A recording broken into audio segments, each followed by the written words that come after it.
Ladies and gentlemen, you know, my name is Nonoy. Ilang taon ka na? 10 years old. Ano gusto mong maging? 11 years old. Hindi, ibig sabihin, ano gusto mong maging paglaki mo? O, tag nalaki na ako. Ano gusto mong maging?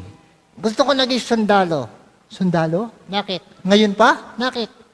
Ang sundalo pinapatay ng kalaban. O sige, gusto ko na lang naging kaladan.